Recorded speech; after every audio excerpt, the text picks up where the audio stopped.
and thank you for having us here today to talk about the IFAS South Florida Beef Forage Program. I am Bridget Stice. I am the Livestock Extension Agent in Polk County, and also I'm right now serving as the interim for DeSoto County. And then with me here today is Lauren Butler. She's our most recent past chairman of the South Florida Beef Forage Program. And Lauren is the Livestock Agent as well as the County Extension Director for Okeechobee County. So, again, thank you for having us. Many of you are familiar, obviously, with the extension system, but in the biggest nutshell of all, or the most simple nutshell, is the role of extension is to bring research to the people, right, in a formal or to informal format. So the South Florida Beef Forage Program is a multi-county effort, and I'm not sure how to, okay, it's a multi-county effort. It was founded in 1981. It is made up of county extension and state extension faculty. Right now, it represents 18 counties in the South and Central Florida area that you can see represented on this little map here, and also includes right here, the Range Cattle Research and Education Center, as well as some main campus faculty. Again, we coordinate educational efforts at the local level. We do extension education efforts, but by combining our efforts together, we're able to deliver higher quality programs that are a little more in-depth and focused. So we use that effort of many county agents as well as our extension specialists to develop these programs. So a little bit about how we develop these, or a little about who we are. So I'm going to kind of quick go through all of our faculty members that we currently have. In our county extension faculty, we have Miss Lindsay Wiggins. She's a livestock agent for Hendry, Glades, Charlotte, Collier, and Lee counties. When you ask her, she says it really fast. You have no idea what she's saying.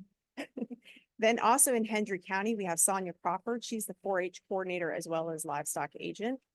And in Hernando, Pasco, and Sumter counties, our current chairman is Laura Bennett, and she is over livestock and forage management.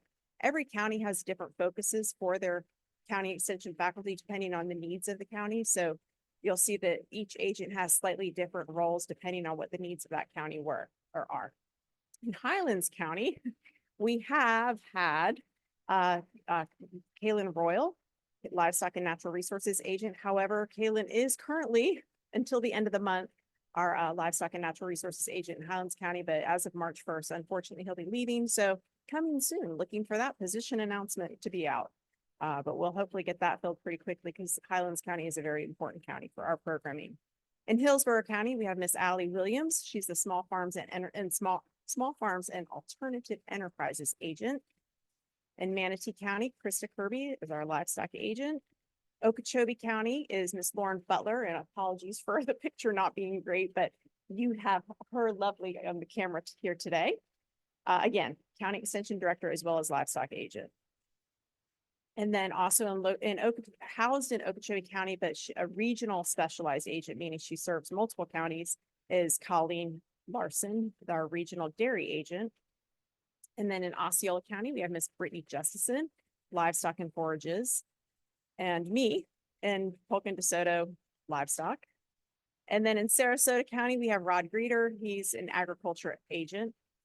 And at the Seminole Tribe of Florida, Miss Sherry Trent. She does agriculture as well as 4-H youth development. And then our state faculty that we have here at the Range Cattle Research and Education Center, we have Miss Hannah Baker. I believe she's our newest member. She is our beef cattle and forage economics state specialized agent. So she serves the entire state. And then we have, of course, Dr. Brent Sellers. He's our center director as well as our pasture weed specialist. And we have Dr. Hans Ellington, grazing lands wildlife specialist. And Dr. Philippe Moriel, beef cattle and nutrition management. Dr. Maria Silvera, soil and water sciences specialist. Dr. Joe Vendramini, forage management. Dr. Golmar Hamadi, our watershed hydrology and biogeochemistry specialist. And then on the main campus, our members include Dr. Marcelo Walau. He's a forage specialist as well. And with the College of Veterinary Medicine, we have Dr. Joe Bitar. He is the beef cattle extension veterinarian. So as you can see, it's a pretty big group of faculty members. And therefore, when we put all of those, great heads together, we're able to develop some really great programming.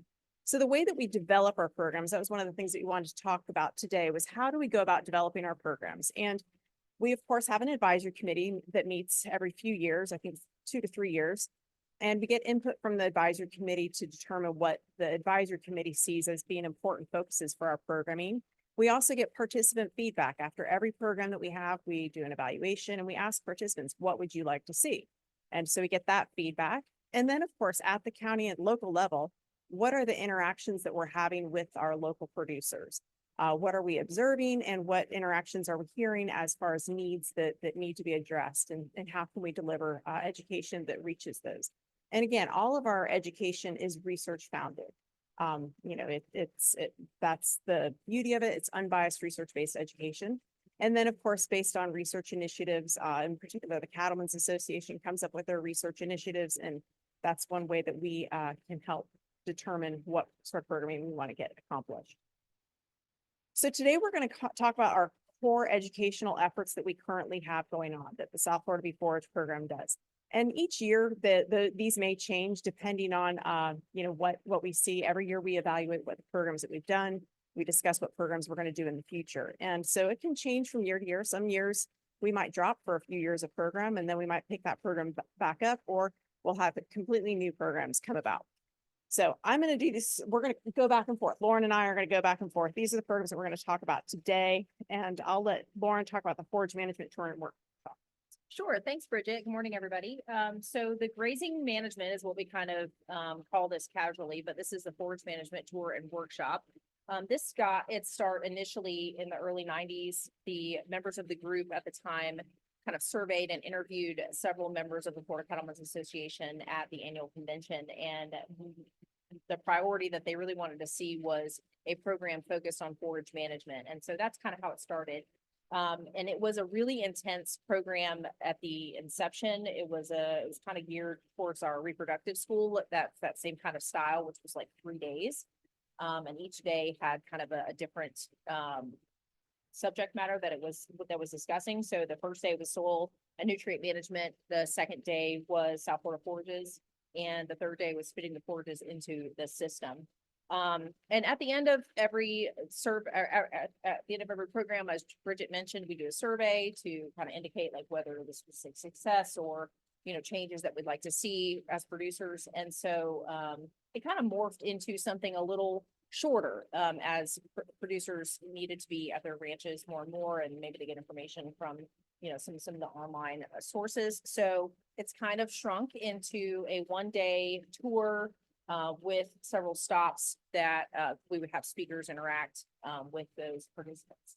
And the subject matter is usually geared towards trying to make our systems year-round forage based. And so we try to focus on summer annuals or winter annuals or legumes or things that were possible and things to be stored throughout the year, so that we could rely on ourselves a little bit more and on supplementation a little less if that was necessary. So we also like to focus on weeds and insect control. And so usually we do that as well during the grazing management school. And so we've had, to me, the early 90s probably started some more progressive producers, putting in different forages. And so I feel like it's kind of had a trickle effect or a domino effect. And we've got more and more grasses being planted every year.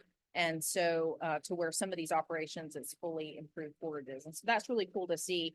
But I do have a quote from one of our producers who's probably going to host it this year, from Likes Brothers. And he says, the information and improved grasses that the IFAS forage program has given Florida cattlemen are a tremendous asset to the industry. Its researched and released varieties have a profoundly positive effect and are truly helpful in improving ranch economic and environmental sustainability. So that was from Mr. Flint Johns at Likes Brothers.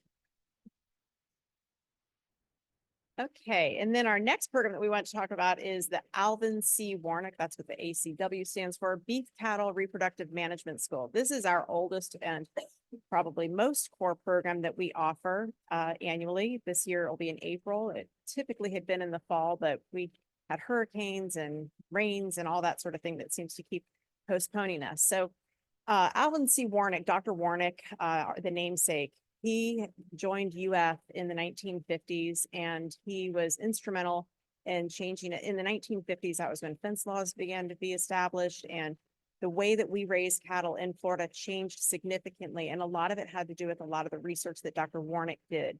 His focus was in reproductive physiology, the genetics, hybrid vigor. Many of the practices that we still use today came out of research that Dr. Warnick conducted, as well as helped promote through programs like the Beef Cattle Reproductive Management School that began in 1981. He was one of the founding members of that group. He was one of the specialists that helped to give us direction on how to go about doing that program. And as I said, until just, I think, less than 10 years ago, he continued to be a part of that program. So that is why it is named after him. The Beef Cattle Reproductive Management School, as Lauren had kind of mentioned, it's a 3-day program. It's our most extensive program that we do. It is, while pregnancy diagnosis is given significant emphasis throughout the school, it is not considered to be a school that is going to teach anyone proficiency in that skill. We always like to sort of emphasize that it's not going to do anything for proficiency in the skill of reproductive pregnancy diagnosis, but we're going to talk a lot about it. But rather, it covers the broad subject of breeding efficiency.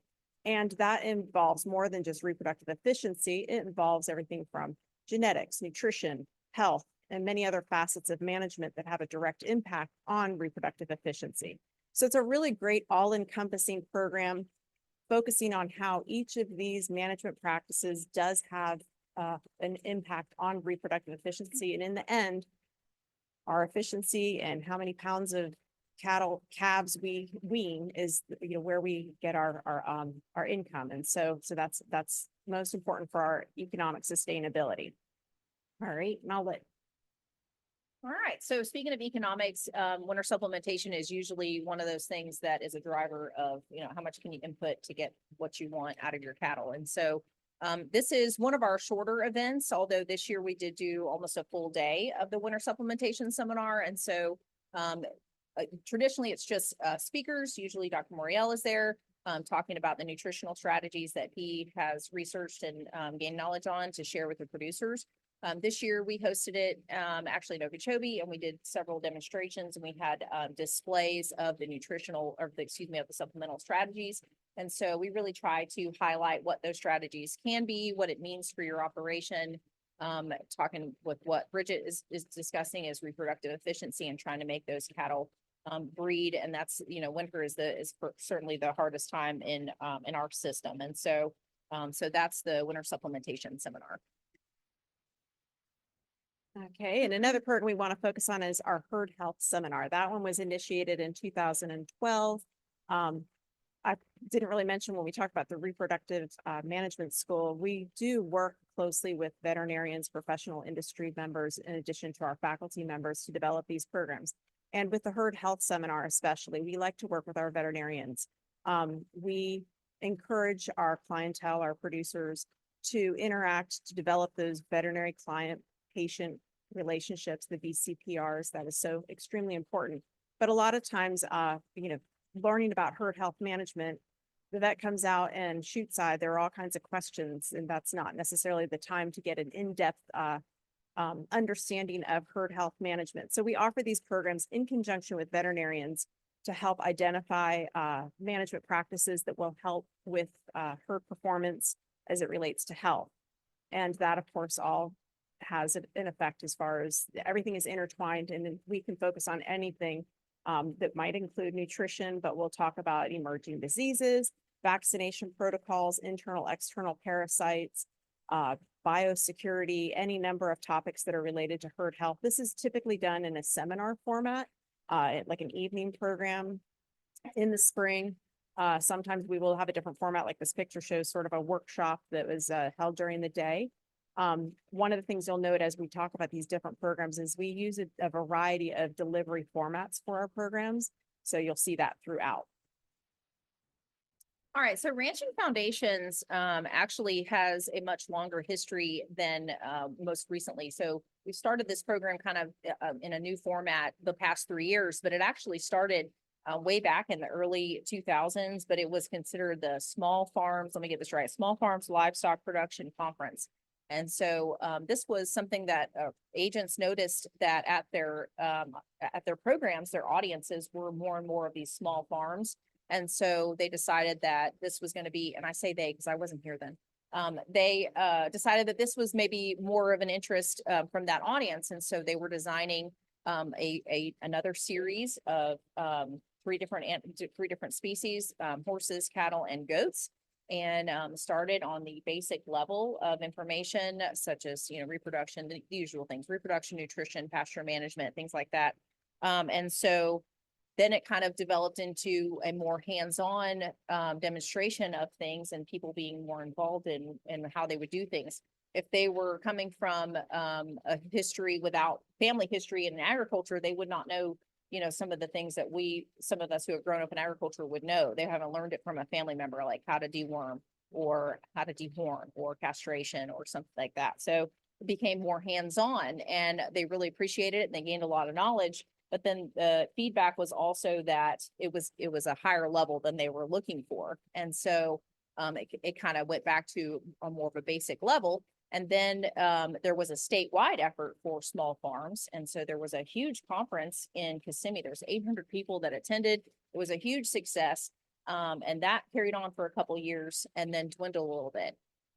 Then comes COVID and everybody wanted to grow their own food again. And so a lot of us agents experienced people calling our office 2-3 times a month asking for assistance. They bought 10 acres, they bought 50 acres, and they wanted to go back to their roots in growing food. And so we thought, well, let's bring this program back to try to teach them the basic information. And so that's where what we call today ranching foundations. And so it's open not just to those who were new to the industry, but those who may just want to start from the bottom, the ground level of basics and kind of learn from there. And so that's where it is today. We've had this, we have like 2 or 3 a year. And so we'll kind of move it around to different areas. So we've had it in Pasco County, Okeechobee, Sarasota, and Hillsborough. And so, so that's been a pretty successful program. Okay, these next 2 programs that we're going to talk about are some of our newer programs. Cattle Management for Women began in 2019, and it was kind of a one-off. We thought that maybe we would give it a try, and it turned out to be a huge success. So we've continued it every year since then, except for COVID. I think we missed 1 year because of COVID. But in 2019, and one of the reasons that we came up with this program was because we were noticing, and we know over the years, women have become they've always been involved in ranching management, but they've become more and more involved, and we began to see them attending more and more of our programs.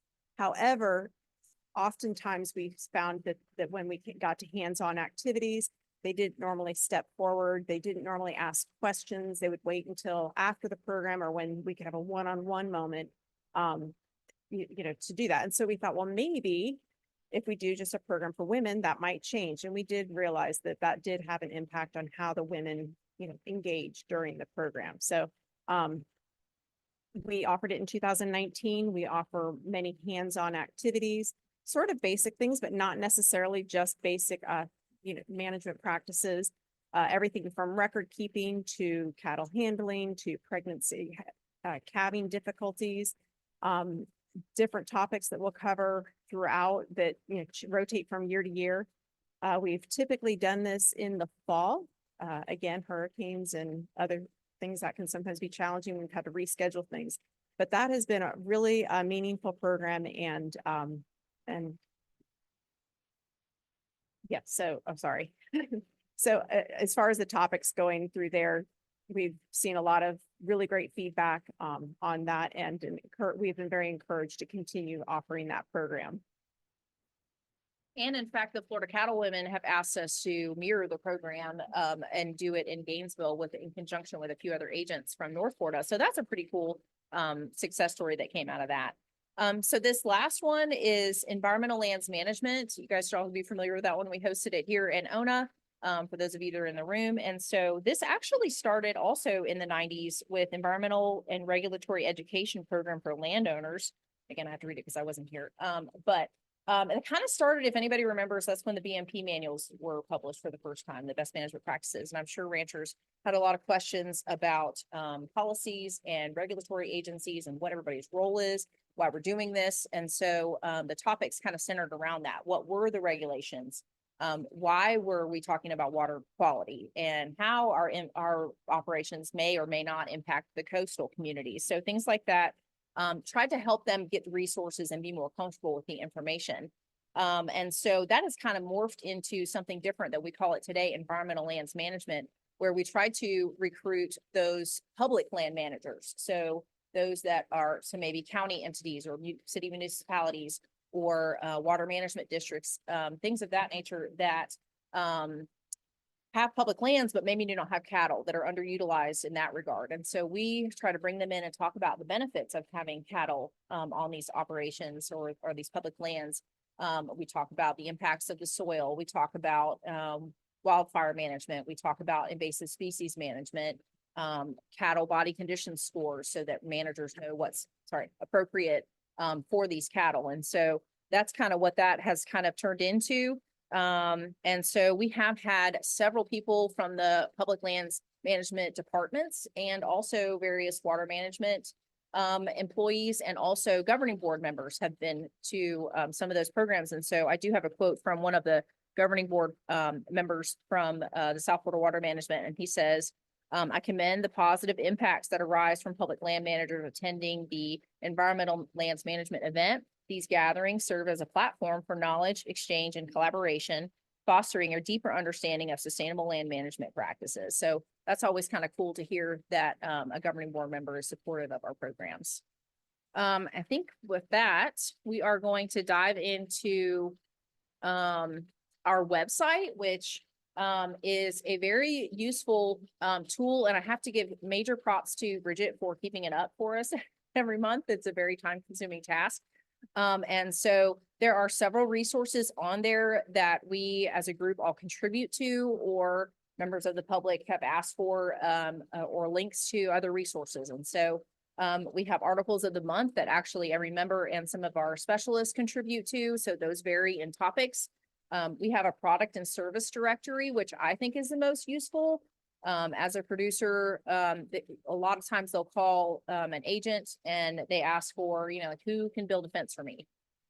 So we can just direct them to the directory and they can pick out the one they want, or maybe they're looking for a seed stock operator in our area or not in our area. They can find things throughout the whole state.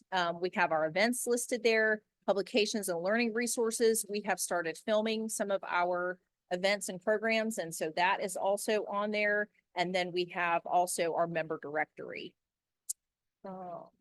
And then the last slide is just our contact information. Again, I'm Lauren Butler. I'm the livestock extension agent in Okeechobee County, and with me is Miss Bridget Stice. And so we'll just open it up for questions or comments, suggestions.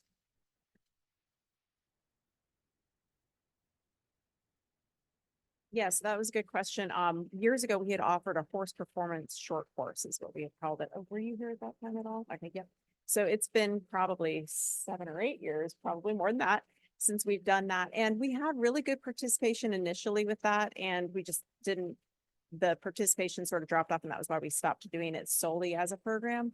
But yes, the ranching foundations, that's a really good question, because ranching foundations, we tried to make that not just cattle specific. As you've noticed, many of our programs are very cattle specific, but the ranching foundations does focus on pasture management, and pasture management for cattle is not a whole lot different than it is for horses. So we do try to reach out to those horse owners to encourage them to attend that program as well. I'm actually hosting a ranch horse program next Friday in Okeechobee. So, all time. Yeah.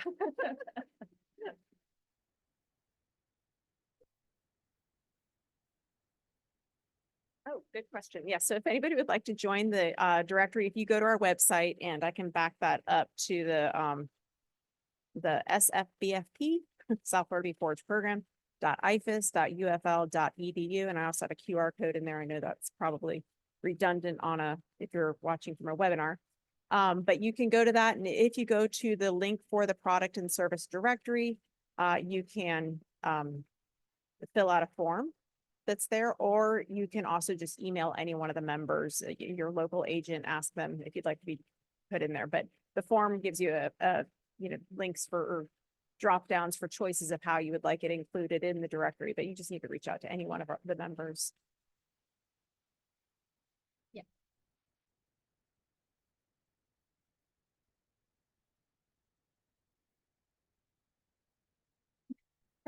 Um, the question was, what is the main challenge working directly with producers? And I think at this time, it's mostly about just scheduling a time. There's some challenges. We've also had some advantages, but a lot of times working with the producers, the best way to help is to do a one-on-one site visit. And sometimes getting that scheduled can be very difficult between, their schedules and our schedules. At the same time, technology has made it really great. Everybody today carries, a smartphone that has cameras in it. And that has made things a whole lot easier. I don't know how many calls a month, a week we get for weed identification. And if they can send pictures that show enough parts of the plant, if we can't identify it ourselves, Dr. Sellers is amazing at identifying pasture weeds, but we can typically do that over the phone, and that's not necessarily a challenge, that's a benefit, but getting that one-on-one opportunity can sometimes be a little bit difficult. But I'd say for me, it's almost the variety of producer types that we have. Like sometimes we have really small producers and then we have large ones. So offering a variety of programs also kind of encompasses that challenge. So, yeah.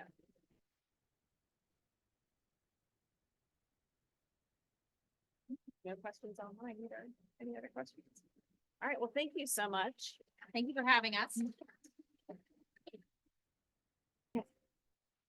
Okay, so I do invite you to come back and join us on March 12th for the ONA Highlight Invasive Grasses. That is going to be with Dr. Brent Sellers and special guest presenter. Is this still correct? Yep. Mark Frank with invasive plants at the Florida Museum. And as always, whenever I send you the recording from today and a copy of the PowerPoint, I'll include the link so you can register for that event.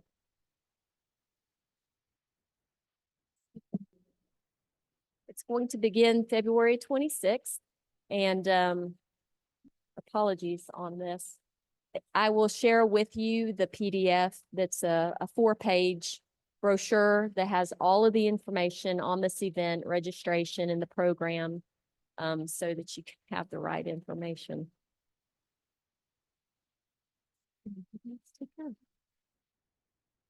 Okay.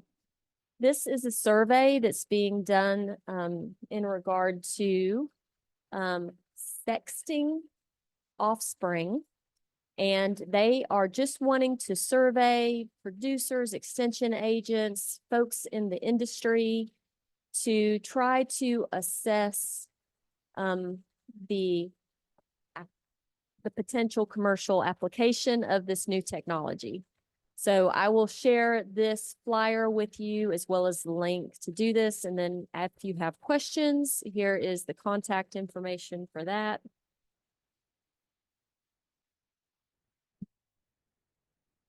As always, if you're not already doing so, please consider following us. Aside from Facebook and Twitter and YouTube, we now also have an Instagram account. And then also, if you don't get our Friday news, we welcome you to send us an email so that we can share that information with you. So again, thank you so much for joining us for today's ONA Highlight, and I hope to see you in March.